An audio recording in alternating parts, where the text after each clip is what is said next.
to talk about today was essentially work-life balance, right? What is work-life balance? A lot of you are going to be graduating and entering the workforce and going full steam and wanting to do all that. And, no one told me 30 years ago what I'm hoping to deliver today, which is the journey that I went on essentially didn't have work-life balance, and I had to learn it the hard way. And that's something that I wanted to bring when I moved here. And the journey that I had essentially, as you can see, took me to on Wall Street. I survived all the various crazy crashes, the mortgage crash, did all of that. And the one thing that I always had was I had fitness. I was able to go to gyms, I could run in parks, I could run on streets. I always outdoors. I got into races. And जब हम लोग कर रहे थे, there was like 100, 400, maybe 1,000 people were doing marathons. So just to give clarity, a marathon is 42.2 kilometers of non-stop running, 26.2 miles, right? A triathlon is always, you start with a swim, and then you do a bike, and then you do a run. The Ironman, which is what I attempted this year, essentially is a 4-kilometer swim, 180-kilometer bike ride, which basically is Hyderabad to Karachi and another 20 back. And then after all that's done, you run another 42 kilometers, right? So you're talking events that take 3 hours to run or up to 18 hours to complete if it's a triathlon, right? So and we're just people, right? So the one thing that I realized in my journey was, when I was growing up, you wanted to be a football player. I was in England when Pakistan won the World Cup. I wanted to be, one of the cricket players. But you don't have that facility. Over the last 20, 25, 30 years, that entire fitness industry has become accessible to everybody. As you can see from here, I basically saw an opportunity, right? It was not rocket science. I saw that there is vertical development happening in Pakistan. You've got offices, you've got malls, architects are doing a fantastic job of creating the ability to people to live and work, and you don't need to necessarily be in a house. So what was missing was the infrastructure for the work-life balance. I was thinking, how on earth is this new skilled workforce going to balance out all the stresses of work? You can't just expect restaurants and your family life to take care of that. So we saw an opportunity to build a gym. So I left New York, moved over to Karachi, started that. But what happened, this is where I think passion comes in. That's work.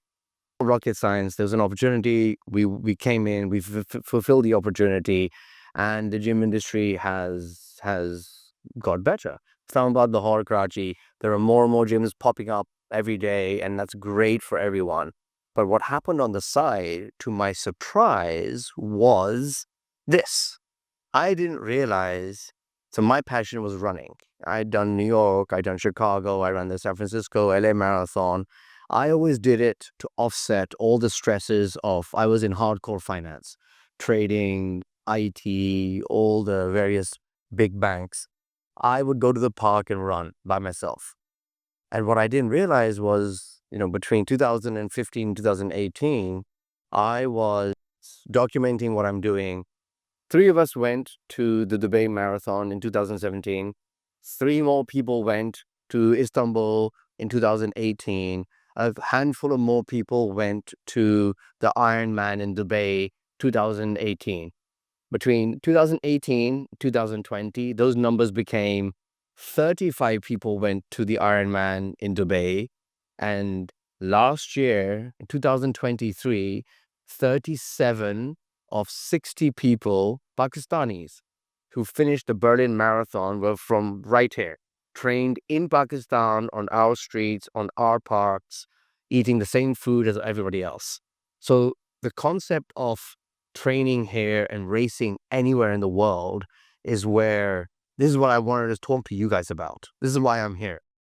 The group, the clubs, the people that we run with, they wake up at 4:30 in the morning. They meet at 5:30, 6 o'clock every single morning.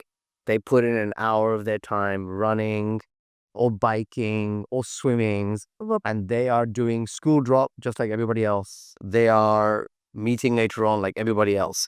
And this is all walks of life. What I found phenomenal was all walks of life, doctors, architects. We have news anchors in our group. We have different sexes. We have privileged, underprivileged, but we're all doing something which we're passionate about. And this is where, the message of fitness isn't just about the monetization. It's not just about you going to a gym and spending money and getting memberships or getting the fancy clothing. It's about investing in yourself. So, the message I want to put out there for especially our graduating classes or those of us who are well into their careers, you can never not afford to invest in your own health, right? I came from an incredibly unhealthy culture, right? Banking is aggressive, banking is highly unhealthy, a lot of bad habits. And I learned to go on my own journey to take care of myself. Luckily now, and the good thing is you can be at work. Sometimes your client, your manager, whatever it is you're doing, your own profession is dictated by other people. But when you're out there taking care of your health, when you're out there running on the streets, running in the parks, going to a gym, investing in yourself, that's your journey. That's something you're doing for yourself. No one can take that away from you. How fast I run versus how fast she runs, it's irrelevant. The fact that she actually got up, made the effort, and invested in herself, and I did in myself, that's what counts. The time you put into yourself and your health, it reciprocates throughout the day. And like I said, I'm living proof of this. I had no idea when I was out there. Obviously, social media helped me. I had no idea when I was out there, when, when I was out there just putting up a picture of the food I had or whatever, how much I ran or how tired I feel. It was inspiring 3 other people to say, well, if he can do it, and we just saw him at school drop or school pickup, we can do it too. And that's how the numbers grew. I mean, this year we are so lucky that we have races that are happening in Lahore, Karachi, Islamabad. One of my, I think I wouldn't call it a passion project. One of my biggest sources of pride is 3 or 4 of us got together with Special Olympics Pakistan, and we said, okay, we can only raise so much money or awareness through these festivals or raising a stall or well, let's have a race. Let's have a run. Let's have a run walk where people can come in a safe environment. We'll close the streets off and let's get awareness out there. 2016, I think maybe 100 people finished. Last year, even with COVID and everything else, they had nearly 3,000 people in the streets of Karachi on Seaview finishing. Finishing means you got out there, you ran 1 kilometer, you ran 5 kilometers, you ran 21 kilometers. But imagine what that did for the Special Olympics Pakistan awareness, what it did for those kids who had this opportunity to include themselves with all the other able-bodied children out there and the families, what it means to them. That race or that event, let's just call it an event, that event inshallah, next year will be in Islamabad, Lahore, and Karachi, all within 1 month. So, you look at something as simple as what we started with, which was just to run 10 kilometers, became this nationwide movement. And that's where, you see the impact of your passion inspires other people. And the other thing I want to dispel is there's a lot of, I get asked this question all the time. Look, if we come to the gym, what are we going to do? And I'm not saying come to my gym. I'm not saying go to the next gym. But sometimes you just have to start. Start somewhere. It's like picking up a book, right? So I've listed a few small things. It's not, you can do that. Thankfully, the market has grown. The fitness industry has grown and the interest behind it has grown exponentially. One of the silver linings is a very sensitive topic, I guess, right? But the silver lining of COVID was everybody got outdoors.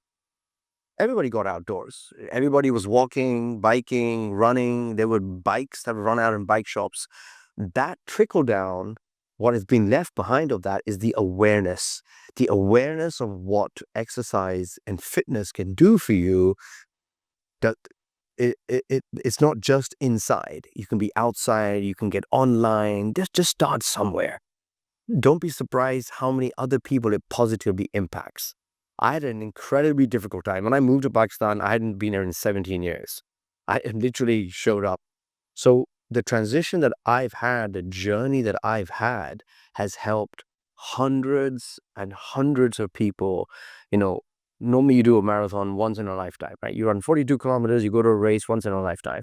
Mashallah, we have people that have done 2 to 3 races in a year, who've done 3 races over the course of 4 years. They've now created a lifestyle. That lifestyle is addictive. That lifestyle inspires other people to be healthier, right? Being proactive. So one of the takeaways I have for all of you is, don't worry about what level you're at. Be worried about what will happen if you don't start. You should start. You should see the impact it has globally. It can happen right here in your own neighborhoods. Yeah. So I just want to say thank you to everyone. Appreciate it.